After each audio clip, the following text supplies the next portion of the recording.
سابق وزیر خزانہ جناب مفتاح اسماعیل صاحب ہمارے ساتھ موجود ہیں. مفتاح اسماعیل صاحب جب آخری مرتبہ آئے پروگرام 11 آر میں ہی بیٹھے تو آپ نے ایک بات کی کہ جس میں بڑا ایک تہلکہ مچ گیا. بعد میں آپ کی اس بات وہ عمران خان صاحب نے بھی کہا کہ یہ ایسا ہی ہوا تھا, تو ذرا وہ بھی دیکھ لیں, اس پہ بھی کامنٹ کر دیں. نیب ترامیم چل رہی تھی اس وقت, آپ لوگوں کی حکومت تھی اور نیب ترامیم ہماری حکومت نہیں تھی.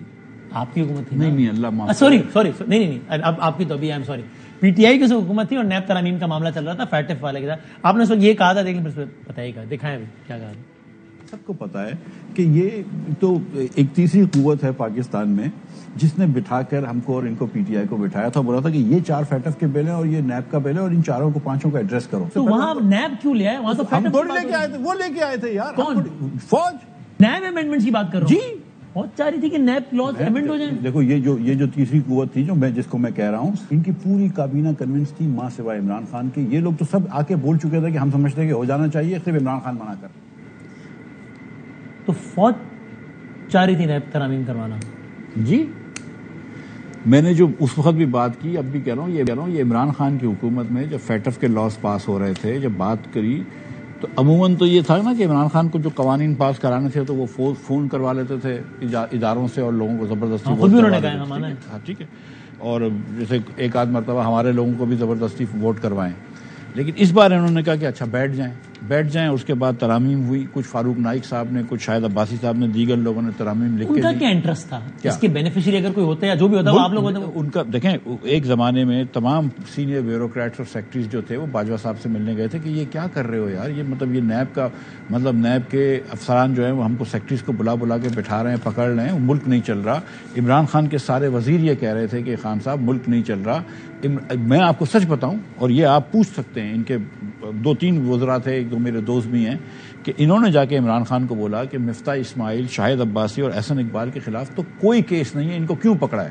تو خان نے کہا یار میری سیاست پوری بیٹھ جائے گی, میں اگر ان کو چھوڑ دوں گا تو لگے گا NRO دیا ہے.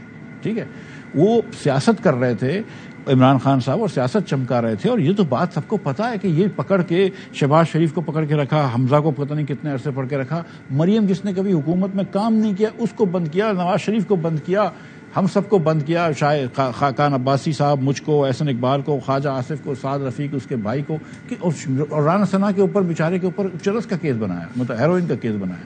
اور مطلب پھر یہ مطلب اللہ رسول کی باتیں کرنے والے لوگ یہ کرتے تھے. تو پھر باجوہ صاحب نے ان سے کہا کہ مہربانی کریں نیب ترامیم کریں. مجھے نہیں پتا کہ باجوہ صاحب نے کہا, مجھے یہ پتا ہے کہ فوج کے لوگوں نے کہا کہ ان کے بہاف پہ کسی نے کہا آپ لوگ بیٹھ کے آپس میں طے کریں. ہم نے یہ بات طے کر لی. ہم نے ان کو پھر کچھ امینڈمنٹس لکھ کے دیے کہ ہمارے خیال سے یہ امینڈمنٹس ہونے چاہیے, اور فیٹف کے لاز پاس ہو گئے. اس کے بعد وہ لوگ آئے کہ انہوں نے کہا یار یہ امینڈمنٹ ہم کو منظور نہیں ہے. تو ہم نے کہا ٹھیک ہے کوئی بات نہیں, ہم نے آپ کو 9 امینڈمنٹ مثال کے طور پہ دیے, اگر آپ کو منظور نہیں تو آپ اپنی کاؤنٹر آفر دیں. انہوں نے کہا کوئی کاؤنٹر آفر نہیں کیونکہ خان نے منع کر دیا. اور آپ اندر سے پوچھ لیجئے کہ ان کے سارے وزراء چاہ رہے تھے کہ یار یہ امینڈ کرو.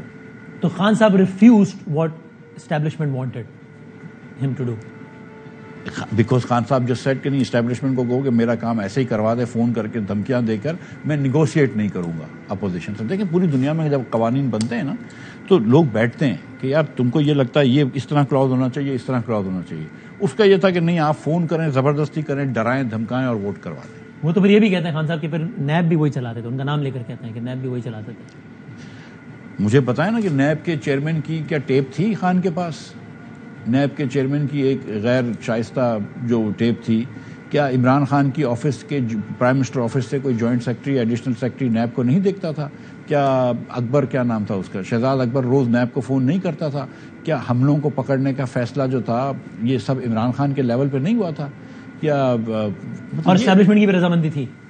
اسٹیبلشمنٹ کی رضامندی سے بغیر تو مشکل ہی ہوتا ہوگا. اور پھر گرفتاری میں بھی اسٹیبلشمنٹ کی رضامندی تھی اور رہائی میں بھی تھی.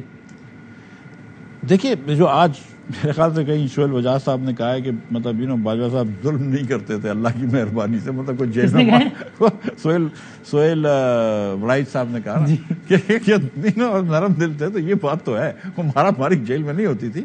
جیل میں جاتے تھے 4-6 مہینے بعد, 8 مہینے بعد, جب بھی آپ کی باری آئے, کیس آئے, نکل آتے تھے. شاہد عباسی کچھ 8 مہینے میں نکلا ہے, میں 5 مہینے میں نکلا ہوں, سب الگ الگ. حمزہ کو تھوڑا ڈلواتے وہ تھے جو بھی نیکسس تھا, اور نکلتا پھر عدالت نکال دیتی تھی. بھائی کیس ہی نہیں, مطلب میرے خلاف جو کیس تھا میں نے تو ان کو یہ کہا تھا, وہ کہا تھا آپ نے یہ ٹرمینل مہنگا لگایا شاہد عباسی نے نا, اب مجھے انہوں نے کہا کہ نواز شریف کے خلاف یا شاہد کے خلاف بیان دے دو تو چلے جاؤ. مجھے تو یہ بھی کہا تھا کہ ملک کے باہر چلے جاؤ, میں نہیں گیا. ٹھیک ہے, خیر نہیں. کس نے کہا تھا؟ جس نے بھی کہا تھا, مجھے کہا تھا کہ اگر آپ آج چاہیں تو رات کو ہم آپ کو بھیج سکتے ہیں قطر ایئر ویز سے باہر. میں نہیں, میں یہیں بیٹھا. نیب پکڑنے والی آپ کو اس سے پہلے نکلنا اس دن تو ابھی وہ صرف اس پہ ڈالا تھا نا, کیا بولتے ہیں وہ, نو فلائی لسٹ پہ. پھر 3 دن بعد ECL پہ ڈالا. میں کہا نہیں, میں ادھر ہی خوش. یہ کسی سیاسی شخصیت تو نہیں کہا ہوگا ظاہر ہے. ظاہر ہے سیاسی شخصیت تو اتنی. میں ادھر بیٹھا رہا. ٹھیک ہے, اللہ کی مہربانی. وہ آپ کو نہیں ڈلوا رہے تھے نا, ورنہ آپ کو یہ کیوں کہتے کہ نکل جاؤ. ٹھیک ہے, میں تو ادھر بیٹھا رہا اللہ کی مہربانی سے. اب ہوا یہ ہے کہ جب میں نے ان کو کہا کہ بھائی ہم نے اگر مہنگا ٹرمینل لگایا, اگر ہم نے پیسے لیے تو مہنگا ٹرمینل لگا ہوگا, اس کا مطلب ہے کہیں تو سستا لگا ہوگا نا اس سے. تو دنیا میں ایک اس سے سستا ٹرمینل دکھا دو. یہ اللہ تعالیٰ کی بڑی مہربانی ہے کہ یہ جو ہم نے ٹرمینل لگایا تھا شاہد عباسی نے, جس میں میں نے تھوڑی سی مدد کری تھی, یہ دنیا کا سستا ترین ٹرمینل تھا. تو میں کہا اس سے ایک سستا ٹرمینل دکھا دو, ہم گلٹی کر دیں گے. اگر ہم دنیا میں سستا ترین ٹرمینل لگانے پہ بھی اگر آپ ہم کو جیل میں ڈال دو تو پھر مجھے بتاؤ یار. میں اب بھی یہ سمجھتا ہوں, اور میں شہباز صاحب کو یہ اپیل کرتا ہوں کہ سر سیریسلی مجھ کو اور شاہد عباسی کو اس پہ ایک تمغہ تو ملنا چاہیے. ویسے اچھا, لیکن اچھا آپ کا تو ذاتی تعلق بھی بڑا اچھا رہا تھا فارمر آرمی چیف سے. ہاں بالکل. تو جب آپ رہا ہو کر آئے دوبارہ تو آپ نے پھر بات کبھی ہوئی؟ ہاں میں رہا ہونے کی فوراً بات تو نہیں ہوئی, لیکن کچھ عرصے بعد ہوئی. کیونکہ پھر وزیر خزانہ بن گیا اور پھر اس وقت بھی آرمی چیف تھے. ہاں, تو میں نے پھر جا کے شکایت بھی کری کہ سر آپ نے کہا تھا کہ مجھے آپ کھانا بھیجیں گے اگر میں جیل میں جاؤں گا, آپ نے بھیجا نہیں. تو کیا کہا؟ پھر جاؤ گے تو بھیج دوں گا. اور یہ کب کہا تھا کہ جانے سے کتنا پہلے کہا تھا کہ جاؤ گے تو کھانا؟ اب مجھے ڈیٹ یاد نہیں ہے, لیکن وہ عذرائے مذاق, مطلب عذرائے مذاق بات ہوئی تھی. لیکن اکانومی میں بھی اسٹیبلشمنٹ کا تعلق ٹھیک ٹھاک ہے. جی, اکانومی کو پھر چلانے میں بالکل ہے. اور یہ ٹھیک ہے آپ کے ساتھ؟ بالکل نہیں ہے. آئی تھنک کہ ہماری فوج کا انگریز جتنا پاکستان میں ہے اتنا دنیا میں بہت کم افواج کا ہوتا ہے. آئی ڈونٹ تھنک کہ ایک دن میں اس کو ختم بھی کرنا چاہیے. میں سچی بات بتاؤں, کیونکہ بہت زیادہ ریلائی کرتا ہے قوم ہماری فوج کے اوپر. لیکن اوور دا نیکسٹ 5-10 ایئرز ہم کو اس فوج کے انگریز کو ختم کرنا چاہیے. اور یہ گریجولی ہو سکے گا, ایک ساتھ نہیں ہو سکے گا. ہاں, گریجولی, جس کے اندر سویلینز کو پرفارم بھی کرنا ہوگا اور فوج کو خود کانشیسلی جو ہے وہ پیچھے جانا ہوگا. اور ذرا سی اس کے اندر یہ مطلب تھوڑی سی بردباری کے جاری ہے پیچھے, پتہ نہیں, اب دیکھیں کیا ہوتا ہے. اچھا ٹھیک ہے. ایک بات بہت چلی کہ جناب وہ ایک جہاز کا قصہ بہت چلا کہ انڈیا سے ایک جہاز آیا, وہ جہاز آیا پاکستان. اس جہاز میں پہلے تو آپ کا نام بھی لیا گیا کہ مفتاح اسماعیل صاحب تھے, ان کے بھائی تھے. اس جہاز میں 14 بیگ تھے اور وہ بیگ جو ہے وہ پھر یہاں سے وہ جہاز گئے یہاں سے دبئی. ایسا کوئی جہاز آیا تھا انڈیا سے جس میں آپ گئے دبئی؟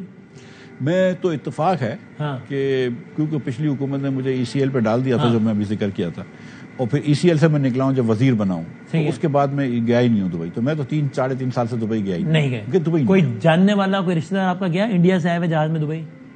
جاننے والے رشتہ دار بالکل گئے ہیں دبئی. انڈیا سے کون گیا؟ میرے بھانجا, بھتیجا, بھائی سب گئے ہیں. تو اب اگر ذہن میں سوال آیا تو کہ بھائی انڈیا سے جہاز, انڈیا کا آتی طرح ایک اینٹینا کھڑا ہوتا ہے نا, انڈیا سے جہاز میں کیوں جا رہے ہیں دبئی؟ ایک زمانے میں جب ہم امریکہ جاتے تھے, پڑھتا تھا میں, پین ایم میں جاتے تھے, تو وہ مطلب بامبے سے یا دلی سے کراچی آتا تھا, پھر یہاں سے فرینکفرٹ جاتا تھا. ٹھیک ہے, ابھی ایک جہاز اگر پرائیویٹ جہاز ہے نا, ہاں تو یہ پرائیویٹ جہاز ہوتا ہے, یہ برٹن کا پرائیوٹ جہاز تھا. یہ تو مجھے بعد میں جب گئے تھے تو مجھے پتا بھی نہیں تھی بعد میں انڈیا سے آ رہا ہے. نہیں, مجھے تو یہ تو بعد میں ہی پتا چلی. تو جا رہے تھے تو آپ نے ایک برٹش جہاز کو ہائر کیا ہے. برٹش جہاز جو ہے وہ کچھ لوگوں کو لے کر یہاں سے دبئی جا رہا ہے. اب وہ اس سے پہلے اگر پیسنجر انڈیا چھوڑنے گیا تھا, اس سے ہم کیا کر سکتے ہیں تعلق کہ وہ انڈیا نہیں جا سکتا ہے. مطلب یہ کمرشل ایئر لائن سے کیوں نہیں, مطلب آپ کی چوائس ہے, لیکن ویسے پوچھ رہا ہوں کہ نارملی کرتے ہیں آپ کے بھائی صاحب؟ اگر 8-10-12, ہاں اس سے کافی مرتبہ گئے, پرائیویٹ جہاز سے جاتے ہیں. اگر ایک مرتبہ نہیں کافی مرتبہ گئے. اگر آپ 10-12 لوگ ہیں تو وہ آپ کو کمرشل جو ہے وہ سے بھی سستا پڑ جاتا ہے. وہاں چودھری یاد آ گیا 55 روپے فی کلو تو نہیں پڑتا, 55 روپے فی کلو نہیں پڑتا. لیکن یہ آپ کو بھی پتا ہے کہ اگر آپ 10-12 لوگ ایک ساتھ جا رہے ہوتے ہیں, 10 لوگوں کا جہاز 10-12 لوگوں کا ہوتا ہے, تو سستا بھی. کہتے اس میں بیگ لے کر گئے آپ لوگ, بیگ میں پتہ نہیں پیسے ویسے یہ الزام. بیگ تو آپ پرائیویٹ جہاز میں بھی جا سکتے ہیں, کمرشل جہاز میں بھی جا سکتے ہیں.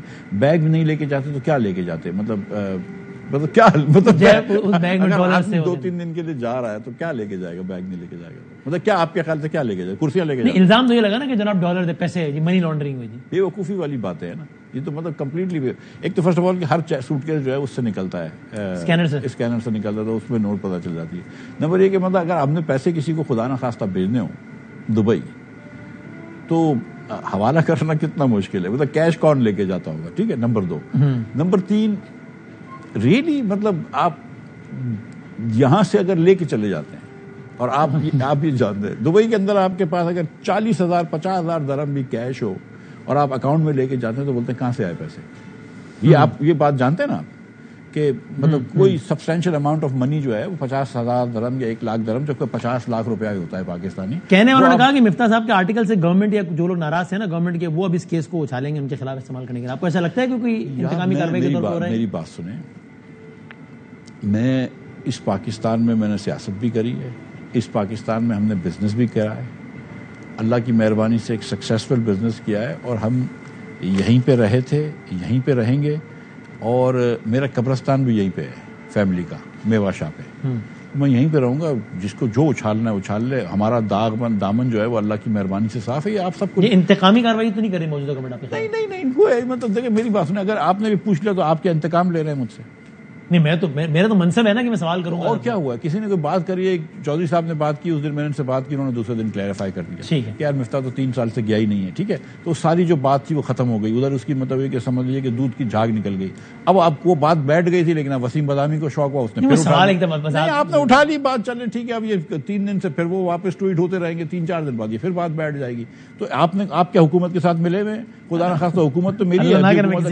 نہیں مطلب تو پھر کوئی مطلب ہر چیز میں کنسپریسی نہیں دیکھیں, کبھی انسان سے غلطی بھی ہوتی ہے. یہ آرگینک بھی ہو سکتا ہے جو بھی یہ بات چیت, مطلب غلطی بھی ہو سکتی ہے, لیکن نہیں اس میں کچھ مطلب وہ بھی ہو سکتا ہے, لیکن کوئی